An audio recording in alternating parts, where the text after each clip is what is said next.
Hey, and welcome to another Podcast Valley Sunday. I am one of your hosts, Chris Paco. I'm your other host, Jeff Cameron. How's it going, Jeff? Pretty good. You snuck up on me there. I didn't see it. Yeah, that's how I work. I'm sneaky Pete. So what's new? What's shaking? Oh, having a good time. Glad we're back at it in a timely fashion, gotta say. Yeah, it is definitely nice to hit it again while everything's still fresh. The paint's still wet on the last one. But one thing we do have to talk about is I've been finding out that our intro is not being played on some of our export. Like, depending on where you're listening, some things are getting cut out and some things aren't. Outrageous. Well, yeah, and also on our last episode, the clips of Getting In didn't get played for whatever reason. And they were in the export and everything. So people didn't get to hear my break or Getting Into Midnight. That's unacceptable. We gotta write a letter. So what we're going to do, we're going to do an experiment. Right now, I'm going to play Getting Into Midnight, the remix, and see if it actually works, because I wanted you all to hear that. So what it was talking about, Getting In and Midnight are the two best songs on Pool It. And so I kind of mixed them together in a way. So here it is right here. So check it out. I'll stay with you. I'm gonna stay with you.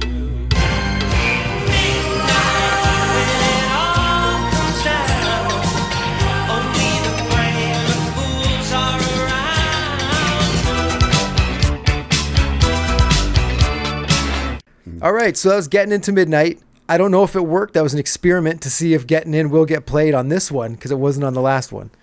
That's right, folks. Our new number 39, Getting In at Midnight, here on Podcast Valley Sunday. Yeah, it's like a 38.5. But for real, let's get back to the old countdown. What do you say, Paco? I'm into it. So we'll let everybody know what we're doing here till the end. We're doing 10 songs an episode, not the 20 that we were blowing through. Because we want to keep doing this a couple more episodes because it's a lot of fun. Yes. And also, B, we might talk a little bit more about the songs as we get closer and closer to number one. So, Yep. So that's what we're doing. So it might be a shorter show today than usual, or it might be the same show, and we'll just yap way too much. Yeah, we'll have more to say about these songs than we had to say about, let's say, I'll Be True to You. Exactly. Or something like that, right? Yeah, exactly. So, coming in at a hot number 39, we've got a Mike Nesmith tune, What Am I Doing Hanging Round? What am I doing hanging round? I should be on that train and gone. I should be riding on that train to San Antone. What am I doing hanging round? It definitely identifies as a Mike Nesmith song, but it's actually a Murphy Castleman jam. Feels like Mike wrote it and feels like something Mike would write. Yeah, I have to say, yeah. I was just kind of meaning he was singing it. Oh, yeah. It's definitely a Mike appropriate tune. Definitely. If he had written it, I would have completely bought it. It fits into the Mike Nesmith catalog very well. That's right. And it comes from Pisces, Aquarius, Capricorn, and Jones. Tremendous banjo work by Mr. Peter Tork. I was going to say, the banjo is amazing in this song. And also, this song, I'm surprised it's down at 39. It's so good. It should have been higher, I think. Or could have been higher. Real. Could have been higher. Yeah, we pulled it in our episode number 33, which was also the episode the song appears in that we reviewed for the show, the Once Upon a Time in Mexico, or whatever it's called. Was it Lost in Mexico? Monkeys in Mexico? Something like that. With this song, great story in it as well. Mm-hmm. And Mike has a way of really making you feel regret in his voice when he's singing a song like this. Like, you feel like he's looking back at that time and getting filled up with regret, as only Papa Nez can. And when you see them in the episode, in the quote unquote video for the song, they're like they're untucked for Casual Friday, I guess. They got the blue shirts on, with the 8 buttons. But yeah, you see it when Mike sings like San Antone near the end. You see the anguish in his voice and face. For real. And I wonder if that came kind of because Mike had a kid at that point. He was married and had a kid, and he could put himself in this different headspace than the other guys could. Like Dave would just be like, "Oh, I lost a bird, but now I've got a new one, so I don't really care." So, yeah, that's what I Good feel. Mike tune, and Mike's pretty reliable for that country style emotion. Yeah. The time has come to go when he sings that part and holds those notes out. Ooh. It's great. It's really great. When the time had come to go. You know what? I'm surprised, it totally out of left field here, but how none of the Monkees were ever on the Muppet Show. You know what I mean? Like, That's a good point. I mean, they shot in England, so it seemed like Davey would be a no-brainer. yeah, and you know, Mickey was like doing commercials, directing commercials and stuff. So it's like they're all in he was England. out in the UK there, too. Yeah, I'm just surprised. Davey and Mickey would have been great. Oh my God. And Mike and Peter as well, though, all of them really. Mike would have been good for the dryness of it. Like he'd get talking Oscar the Grouch or something. Yeah. Oscar the Grouch. Yeah. He'd like find his hat in the garbage can or something like that. But yeah, Davey and Mickey would be perfect, and Peter could play a great Muppet. like Mike would be more like the John Cleese episode of the Muppet Show, where usually everyone's like, "Kermit, great to be here. Let's have a great show." But in the John Cleese episode, he is expressly not thrilled about being on the Muppet Show. Get over yourself, Cleese. You don't want to be on the Muppet Show. Come on he's now. just playing it for laughs, but it's just a funny take on being Oh, I see. Okay, I thought you meant forced to do the Muppet Show. No, he wasn't like really for real. Oh, pissed okay, about okay, it. good. Because I was like, really, John Cleese? I would have thought he'd be into it. But the fact he took a different take is awesome, and to stand out, that's good. That's good. But anyway, So yeah, what am I doing hanging around? Number 39 here on the John Cleese. The Podcast Valley Sunday. yay! So, okay, number 38 now. Shifting gears, no matter what song this was beside. We've got. Is this a Mike Nesmith pen tune? I believe. This is absolutely. Okay, I thought so. So a Mike Nesmith tune. We've got Righting Wrongs. Have you heard about Bill Chambers' mother? She said a woman's work is never done. And oh yes, about that yellow water. Have you noticed the color of the sun? Not just the name of our "Oops, we put the song in the wrong spot" shows. He was retroactively inspired Yeah. by us in a time machine to go back and call the song Right and Wrongs. He doesn't mention it anywhere in the song in true Nesmith style. And it feels like a missing link song that snuck onto an album. Yeah. Yeah. It's. See, now, this song is why I love the Monkees so much. First of all, this song's a favorite of mine. I just like it because of its weirdness. But the fact that this is a Monkees song on a Monkees album, and this is kind of when people say, "Oh, Monkees, blah, blah, blah." I'm like, no, you don't really. There is some stuff in there that you'd be very surprised that comes from For the real. Monkees. And I say this with every song, but this song should definitely be higher than Teardrop City. You know what I mean? This is. Yeah, I think this probably shows up higher on our list than most other Monkees fans' lists. Definitely. But a big Nez head will appreciate this song and dig it. And we dug it out of the Will Hat and Mystery back on episode 15. Whew. But then it's got that it picks up in the middle with that cool drum thing. Yes.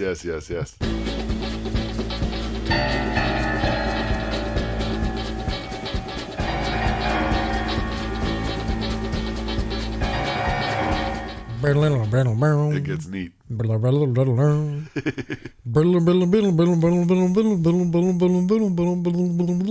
It's like, oh man. Exactly like that. I'm telling you. Play the clip right now and everyone's gonna be like, wow, he did that really well. Like we said, that is a Mike Nesmith tune that snuck onto Birds, the Bees, and the Monkees. And we dig it. Just the psychedelic poetry of Mike Nesmith and the bonkers instrumentation as the tune wears on. Yeah, I was gonna say it's not a song for everyone, but like for me, I love like the droniness of it, the slow, and I don't like slow songs when they're like romantic slow songs, but I do like slow songs that are just cool in this way. The organ solo in it is just off the hook. It's so different. And yeah, that crazy middle part you were saying that like lifts the song up from like the sludge of it is amazing. And Mike's voice is fantastic. He's so good like being high and long notes. Yeah. Yeah. By this point, they're a couple years into it, and like just the strength of their musicianship is noticeable by the time the fifth album rolls around. And even though they're like mostly working separately, it's still quality tunes, and they're definitely into it. Yeah, and for us, again, our big thing with the Monkees first was the box set, and that covered so much. But then we got the 3 cassette tapes at the used store we always talk about, and this was one of those cassettes. So hearing this song for the first time with everything else on the Birds, the Bees, and the Monkees was just like, holy smokes. And you're right, like how'd they convince anyone to be like, this song should be on this album? Because it's so different and so crazy. Yeah, well, I think they probably had like, okay, you get 3 or 4 songs, you get 3 or 4 songs, you get 3 or 4 songs, and Pete, maybe next time. Yeah, poor Pete. But again, if Peter got more songs on this album, then this song probably would have been one of the first to get chopped. Just from probably true. Because it's a Mike song, and Mike's always like, oh yeah, he's the country guy. But he's got stuff like this too, which is just amazing. Yeah, and Pete made up for it on the Head soundtrack. Exactly. Let's say. Yeah, they were like, okay, sorry about that last one here. We'll be hearing all about that in a couple episodes. Yes. All right, so we'll head on over to number 37. We've all been blessed because it is St. Matthew. Tremendous.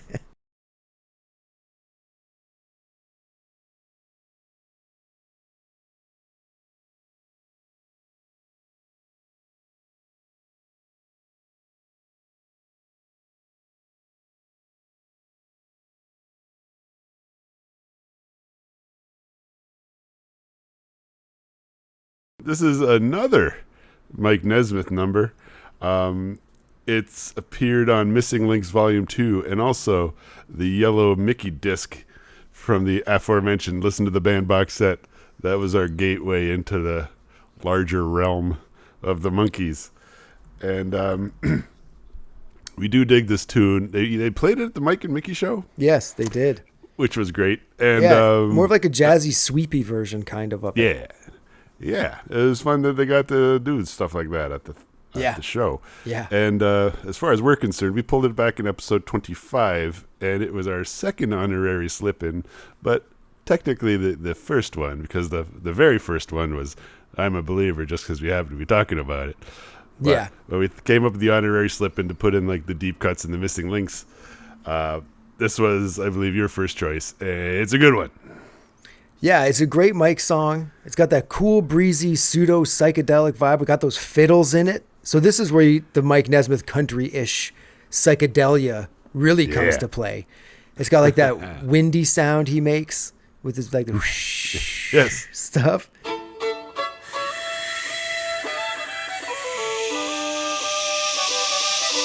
It doesn't sound quite human at first, but then you can kind of tell it's him on the mic. Yeah, it has a Texas twang to that windy sound, so you know it's him. But I remember it being a big standout when I first heard the box set, like the first run through. I remember hearing St. Matthew and be like, ooh, that's a good one. And then to find out it wasn't on any album was like, oh my. Proper album, not a Missing Links. But yeah, and it still stands out to me. It was wild. Yeah, regardless of where. Yeah, it's indicative of like the yellow album. The yellow disc had like the cooler, deeper cuts. Like the green Peter disc 2, had all like Headquarters, Pisces, Aquarius, Capricorn, Jones, like hit after hit after hit. But then like things got real interesting on that third disc. Yeah. Yeah. And then the fourth disc is lopsided. It's like about half as long. And it like awkwardly switches gears into the 80s at one point. But yeah. What can you do? Not much. One thing we can do is head on up to number 36. Woo! And we'll tear the top right off my head. Walking down the lonely street, I need someone to meet.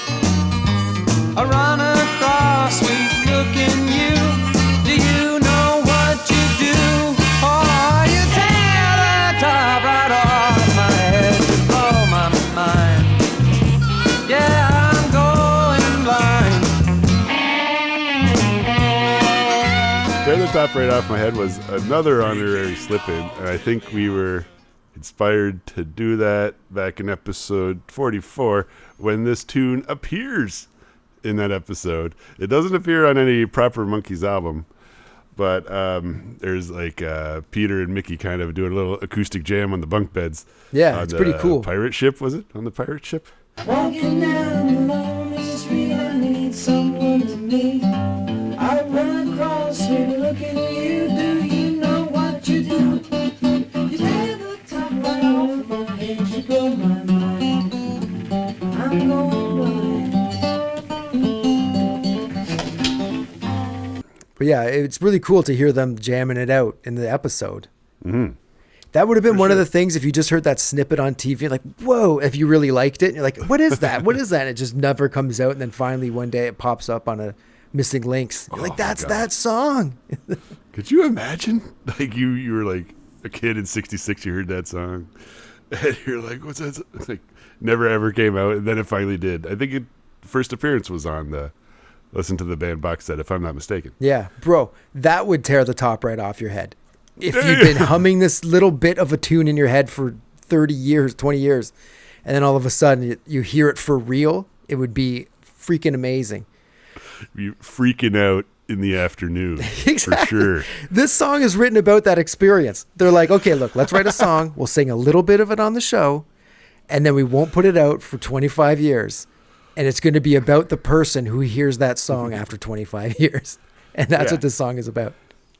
And there's that part in I think we're going to talk about it later in what song is it? One of the Good Time songs.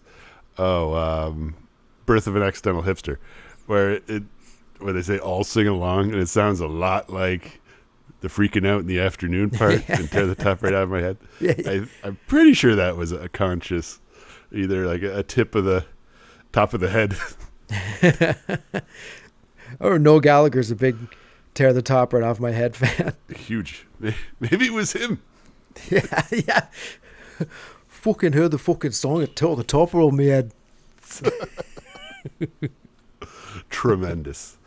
Man, oh man. So it's number 36, Tear the Top Right Off My Head. Yeah. A fine moment from Mr. Peter Tork. One thing I want to point out about it before I move on is the hectic acoustic solo is really cool. Yeah.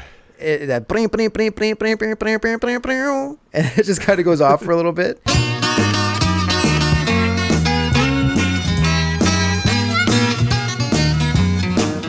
And it goes out on its way to that, makes its way into that electric guitar that closes everything out. It's a really cool situation. Really, yeah. A lot of cool instrumental business going on, and a neat little ending with the triple ba-ding, bing, ba-ding, bing, ba-ding, psh. Yeah, it's a song I don't think much of when I think of the chorus, but then when I listen to it, I'm like, oh yeah, that's right. There's a lot of hidden cool parts within this song. The fucking thrilling bass line walking around, and dude, there's a lot going on here. It's a tune. It is. And so is number 35 we've got here, Looking for the Good Times. Oh, I think we found some right here. Woo. Looking for the good times, baby. Gonna have my fun. Looking for the good times, baby. Girl, you can come along with me. Whoa, you're gonna see. Oh, just how fine this big old world can be. Again, another example of a Davey tune that rocks. If you let him rock, he will rock you down. It's awesome. It's a great song. It makes you want to clap your hands, this song. You're just like into the beat. And this is a Boyce and Hart jam, like many of these tunes, but it's our first Boyce and Hart tune today. And I think we mentioned in the episode, we pulled it in, number 24, that it's a great ripper. It is a great ripper. This would be like we always say, if we lived near each other, we'd have like a Monkees grunge band and just take all the good songs and dirty them up. And this would be one of them that would just be awesome. Those background vocals too, there's not a whole lot to them, but they're perfect. Yeah, and like just the guitar work, kind of like those kind of seventh chords that blank blank out is kind of just a little extra jagged sound, and it's just so cool. Like 2 minutes of Rockin' Davy awesomeness. Yeah, it's amazing.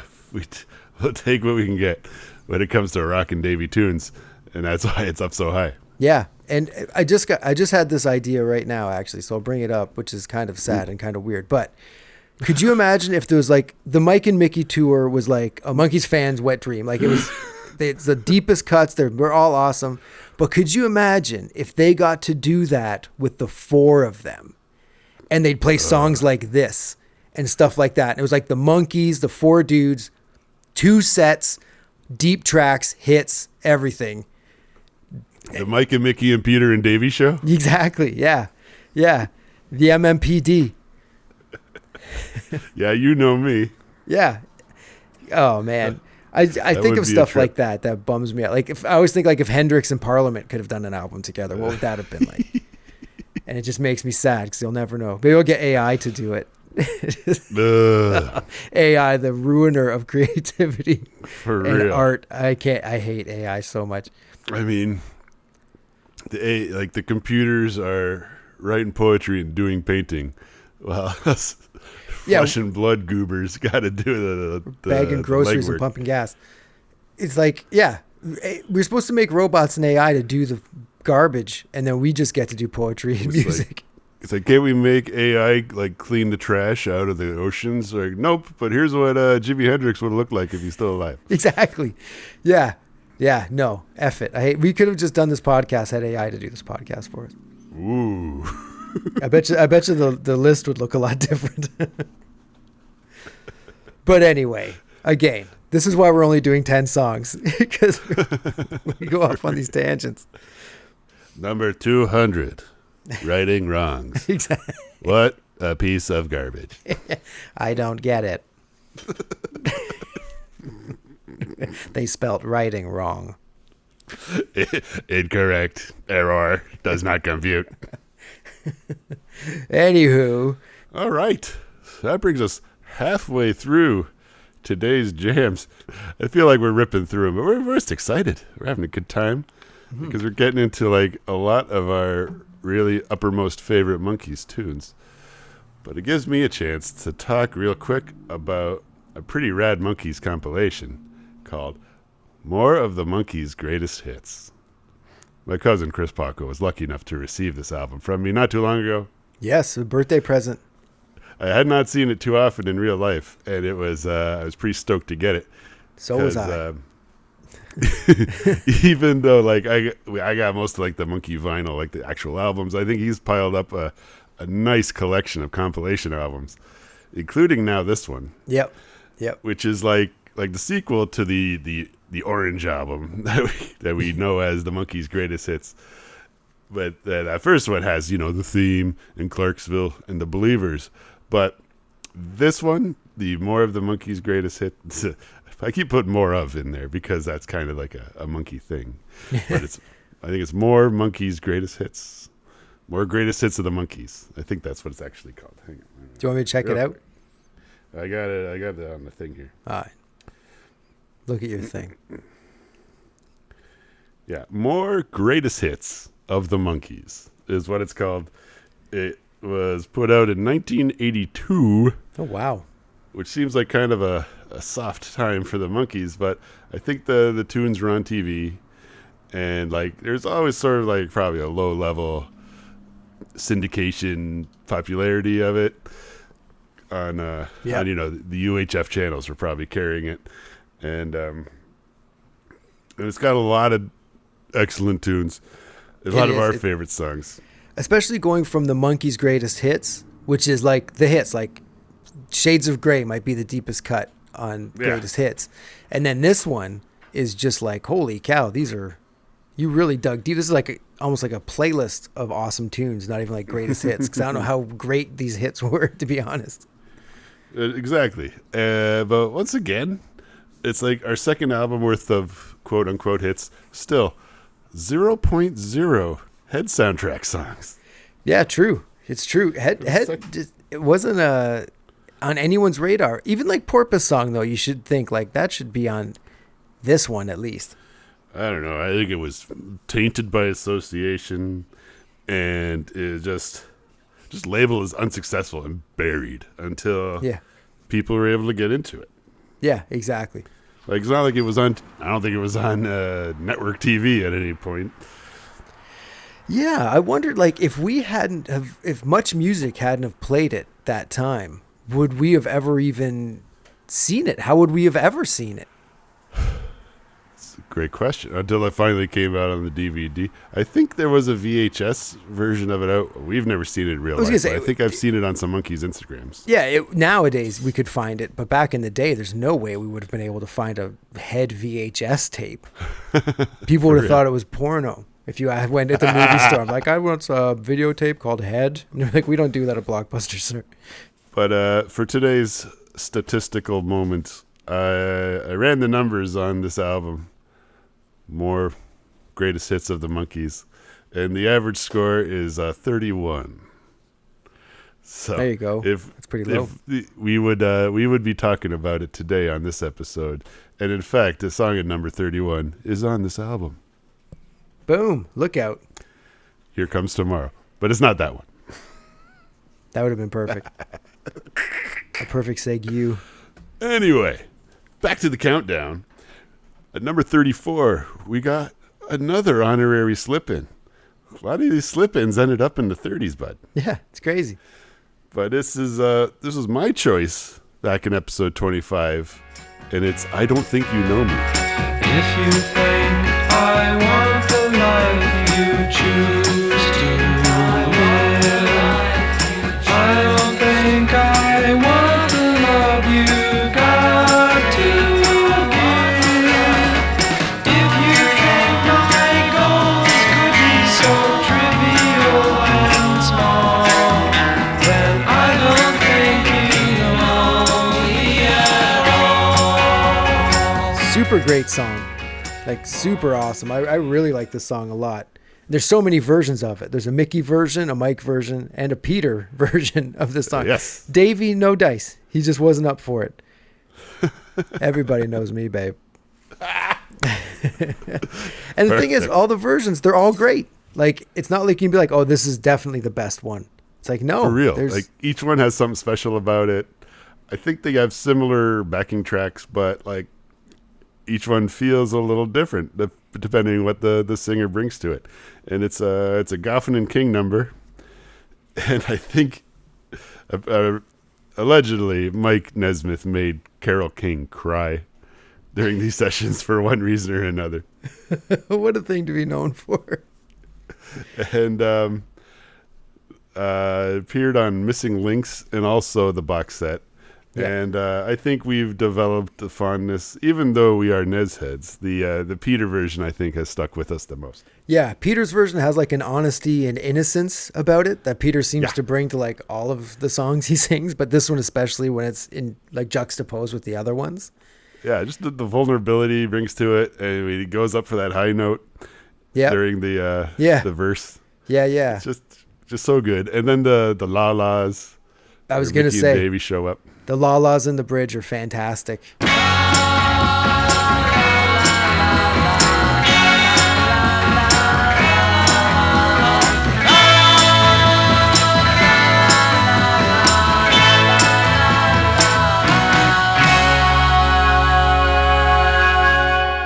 That's like, if you're already feeling like you're soaring, when you hit the la-las, you just go up. You bump your head on the ozone layer because it's that's when Davey shines. Exactly. In this scenario. Yeah. Like I don't need to sing anymore, man. The la-las do it all. It's better than all the other three versions together. He turned Liverpudlian at the end, I think. All right, so now brings us now to Larry Bird, number 33 in the Haas. We've got it's the Patrick Waugh up here in Canada. That's true. Yeah, that's true. Also the Kareem Abdul-Jabbar, if we're really getting into it. But there we go. But I guess for Kareem Abdul-Jabbar, this really makes sense because it is Take a Giant Step. You did it again, Paco. You did it again. There's just no percentage in remembering the past. It's time you learn to live again at last. Come with me, leave yesterday behind. and take a giant step outside your mind. Okay, so for me, this is a song I know really well, but every time I hear it, it surprises me with how good it actually is. Yeah, there's like so much musical depth to it, and a lot going on, a lot of little hooks, a lot of instruments, which is kind of like a dead giveaway that it's not these four dudes playing these songs. Nobody's playing the harpsichord on stage on TV. No one's playing the snake charmer flute. You know, there's some studio trickery going on, I think. Yeah, but it's awesome. Like the background vocals and the chorus, so good, and that like semi freak out at the end is a great vibe, which I always forget about is in this.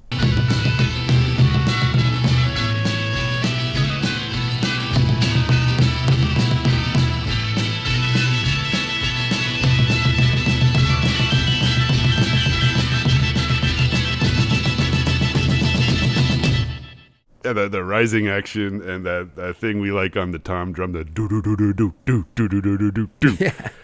I was hoping they would have slipped it in this last show, but they did not. No. Which is okay. We saw it on the Mike and Mickey show. Yep, we did. That was pretty cool. Yeah, exactly. At least we got to see it, I'd say.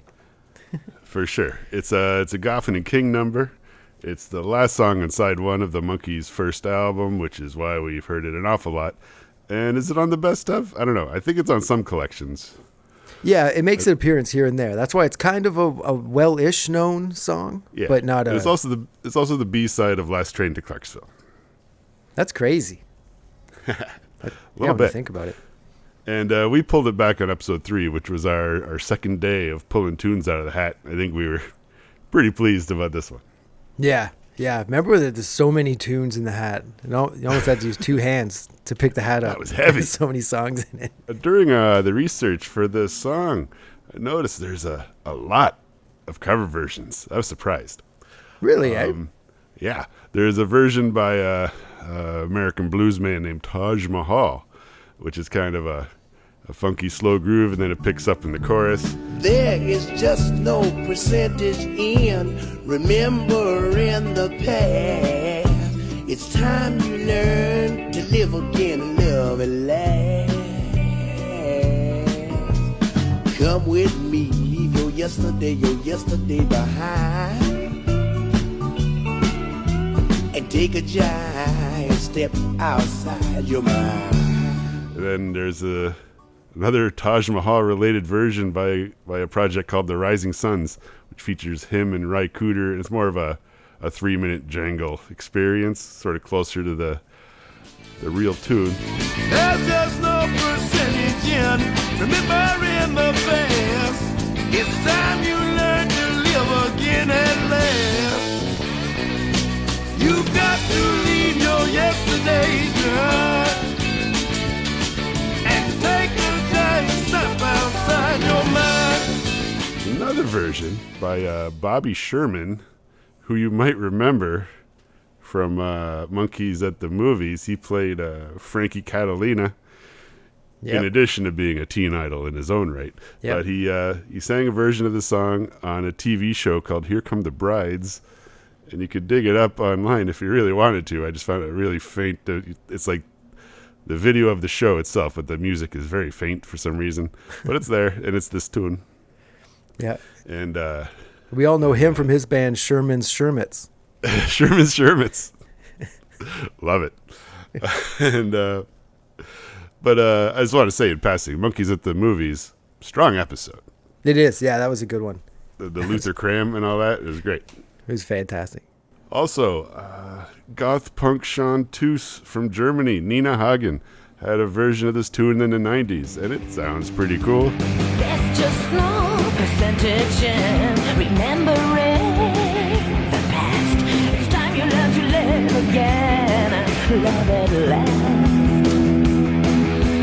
Come with me, leave your yesterdays behind, and take a giant step outside your mind. And finally, I'd be remiss if I did not mention Mr. Peter Tork had a version on his Stranger Things Had Happened album where he covers a monkey song himself. There's just no percentage in remembering the past. It's time you learn to live again at last. Come with me, leave yesterday behind, and take a giant step outside your mind. That's How interesting. about that? Out of all the ones to do as well, he chose this one, which is pretty cool. You can tell the guys develop fondness for certain tunes, whether they sing it or not, and sometimes gets to a point where they pop it on a record themselves. Crazy.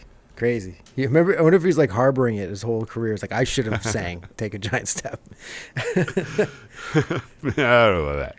Who knows? But it's a good tune, kind of like early psychedelic, like proto psychedelic. Like there's a handful of these kind of songs where that vibe. Like this just doesn't seem to be my day. Where it's kind of got that kind of like almost just trippy, sometimes foreign influence. In addition to the guitars and things. Yeah. That's interesting. All right, so now that will take us up to number 32, also my number in hockey, just so everybody knows. I'm sure you all the Magic already Johnson knew of the WNHL. Yeah. Chris Paco. Yeah, exactly. We've got a really great one here from the Monkees' debut album, Papa Jean's Blues. I have no more than I did before, but now I've got all that I need. For I love you and I know you love me. Nice. As you mentioned, Papa Jean's Blues is also on the Monkees' debut. It's the second last song on side one. And right away, Mike was getting one song per side, which is better than none. Yeah.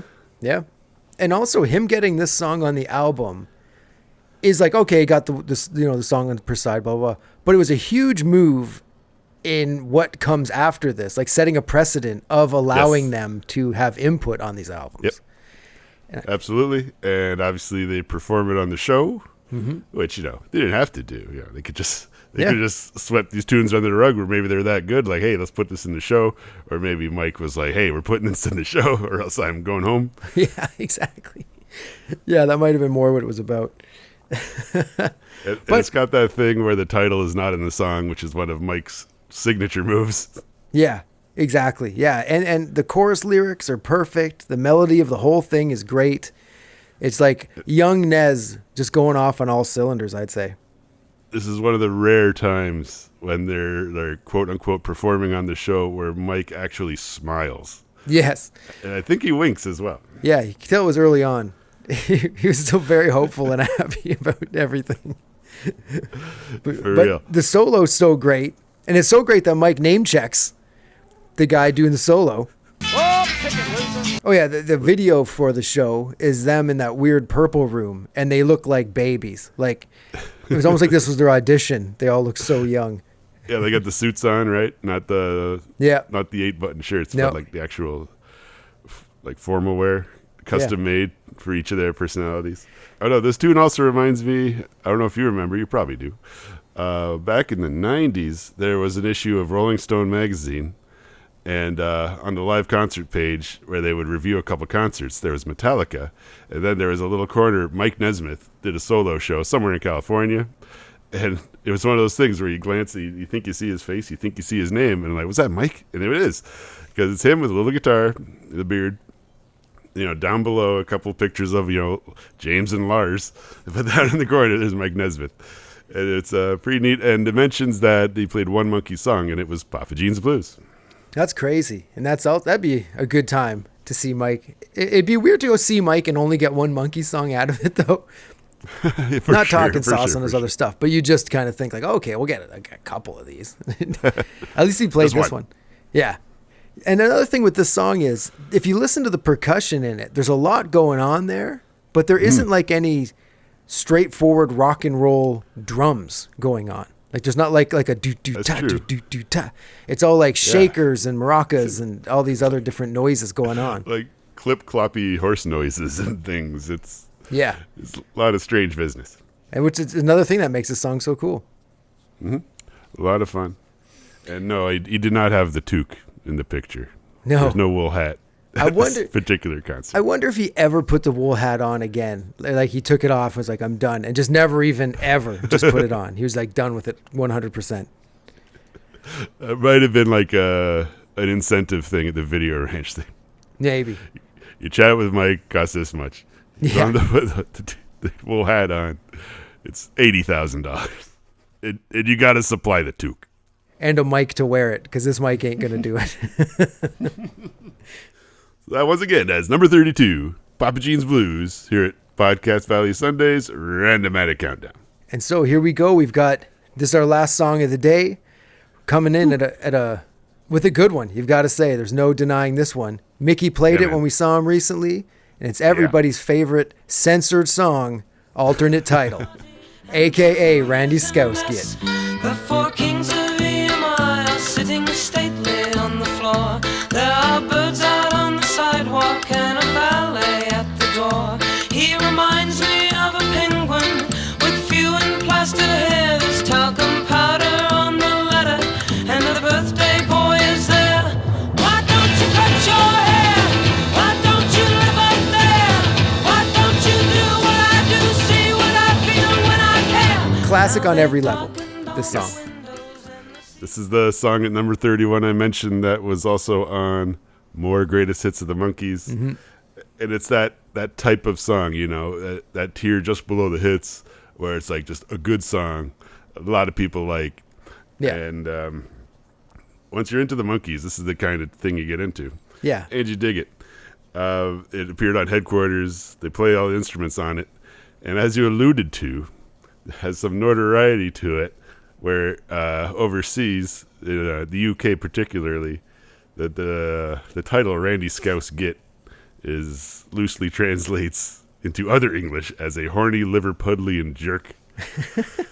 So they had to come up with an alternate title. So Mickey, fast on his feet, came up with alternate title, which shot up to number 2 on the UK charts, just based on this controversy alone, and also maybe because it's about like meeting the Beatles and stuff. Yeah. And I wonder too with this song, like in England, even to this day, if they know it as alternate title and you say Randy Scouse gets like, oh yeah, that's right. Yeah. Or if If any of our UK listeners want to chime in on the YouTube page, we'd love to hear from you. yeah, let us know. Like, does your copy of Headquarters say alternate title on the back? That's interesting. That'd be cool to get one of those, like an English pressing that has alternate title on it. Yeah, for real. And obviously, we were lucky enough for them to wheel out the timpani drum for Mickey Yeah. to wail on. He put on the tablecloth. He put on the tablecloth, right? No, I don't think he had the tablecloth. I think we were saying no. like, oh, that's the one thing he didn't do was the tablecloth. But you imagine he wheeled it out and didn't play Randy Scouse Git, just played a couple other songs and wheeled it back off, and everyone's like, what the heck, man? What are you doing here? Like, we've seen him. I seen him with the tablecloth and the drum, and we've seen him with just the drum. And there's been some shows where he do the song, but he doesn't do the drum thing. Just the drummer has the floor tom. like or floor whatever. tom, yeah. Just for depending on the production budget of the show, because that's quite the piece of equipment to lug around for exactly one tune. Exactly. It's like when like heavy metal drummers have a huge gong behind them. It's like you use that gong once, if that. It's just there. It should just be made out of like foldable plastic or something, so it's easy to pack up. Because man, you're lugging this huge gong around. Yeah. Like in Motley Crue, you can hit it and it looks that kill for 1 second, and then you never touch it again. It's it's tough to work up a good gong solo. It is, man. But We pulled this back in episode 13. But yeah, with this song, it's the song, it's the clothes, it's the story, the drum, the tablecloth. It all works And together to make this. Yeah, and Mickey's creativity, he has the verse, he has the chorus, and then the last time through, they're just overlaid on top of each other. Yeah, And it's just so rad. that's amazing. And it appears on one of our favorite Monkees albums, Live 1967, as kind of a sneak peek into the self-contained Studio Monkees world. Yeah, no, it's really great. It's a really neat transitional album of them playing all the hits from the show live, but also showing off what they can do themselves. Yeah, it's Yeah, such a great song, and I feel it's a great way to end this part of the countdown and go out with Randy Scouse Kid. You found the segue out of here. Well, everyone, I hope you guys are digging this, the new 10-song format. Yeah. I feel we talked quite a bit, so it's a good thing we did the 10 songs, not the 20. And we're into the top 30, Paco. We're getting into it, getting down It's to all business. killer, no filler from here, man. It really is. It really is.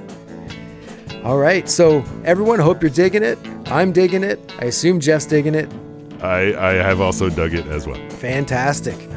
Well, all right then. From me, Paco. And me, Jeff. Have yourselves a monkey's little evening. Thank you. Bye-bye.